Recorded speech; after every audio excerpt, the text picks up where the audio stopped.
بسم اللہ الرحمن الرحیم۔ السلام علیکم۔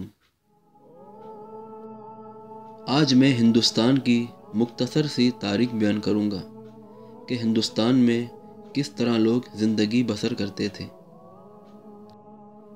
مورخین کا اس بات پر اتفاق ہے کہ 6 صدی عیسوی سے جو زمانہ شروع ہوتا ہے وہ مذہبی، اخلاقی، معاشرتی اور سیاسی لحاظ سے اس علاقے کا پست ترین دور تھا۔ بے حیائی عام ہو چکی تھی، یہاں تک کہ فحاشی کو تقدس دے کر عبادت گاہوں تک پھیلا دیا گیا تھا۔ عورت کی کوئی قدر و قیمت نہیں تھی اور نہ اس کی عزت محفوظ تھی۔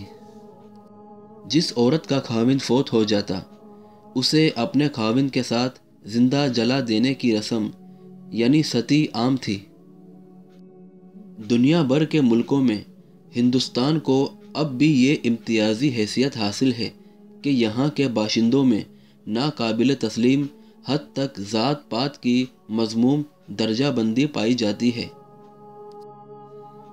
جسے مذہبی، سیاسی اور سول قانون کی سرپرستی حاصل ہے۔ اس قانون کو ان ہندوستانی قانون سازوں نے واضح کیا جنہیں مذہبی مقام بھی حاصل تھا، اس لیے یہ ان کا دستور زندگی اور معاشرتی قانون بن گیا۔ اس وقت ہندوستان بدامنی اور انتشار کا شکار تھا۔ چھوٹی چھوٹی ریاستیں وجود میں آ گئی تھیں اور ان میں تباہ کن لڑائیوں کی آگ کے شعلے بھڑکتے رہتے تھے۔ یہ خطہ دیگر ممالک میں رونما ہونے والے واقعات سے منقطع اور الگ تھلگ تھا، اور اپنی شان و شوکت بڑھانے کا جنون، رسم و رواج میں مبالغہ آرائی، طبقاتی اختلاف اور نسبی خاندانی تعصب جیسی بیماریوں کا غلبہ تھا۔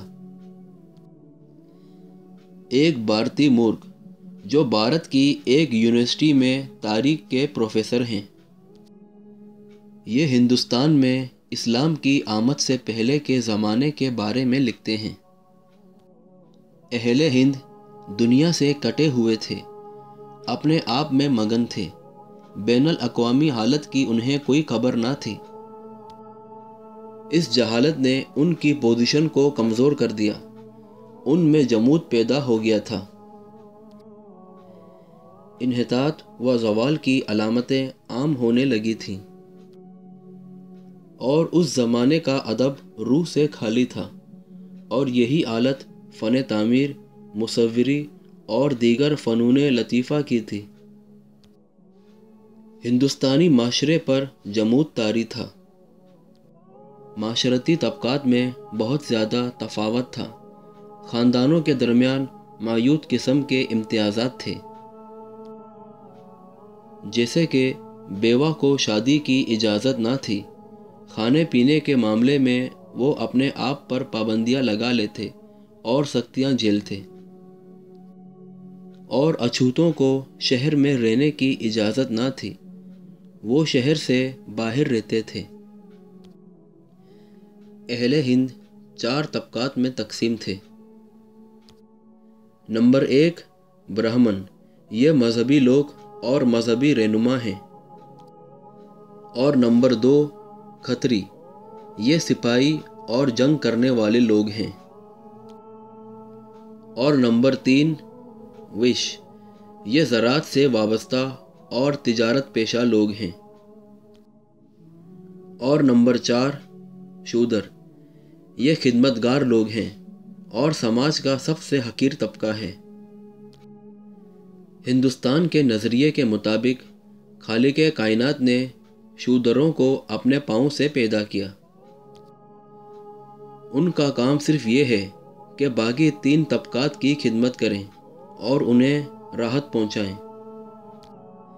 اس قانون نے برہمنوں کو وہ اہمیت اور مقام دے دیا جس میں کوئی اور ان کا شریک نہیں۔ برہمن کے لیے عام معافی ہے، اگرچہ وہ تینوں طبقات کو اپنے گناہوں اور افعال کے ساتھ برباد کر دے۔ اس پر کوئی ٹیکس عائد نہیں کیا جا سکتا، اور نہ کسی صورت میں اسے قتل کی سزا دی جا سکتی ہے، اور شودر کو مال و دولت جمع کرنے کی اجازت نہیں ہے،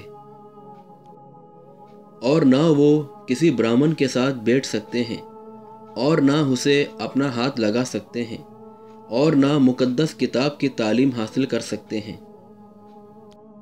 لیکن افسوس، آج بھی ہندوستان میں اس طرح کی جاہلانہ رسم و رواج قائم ہے۔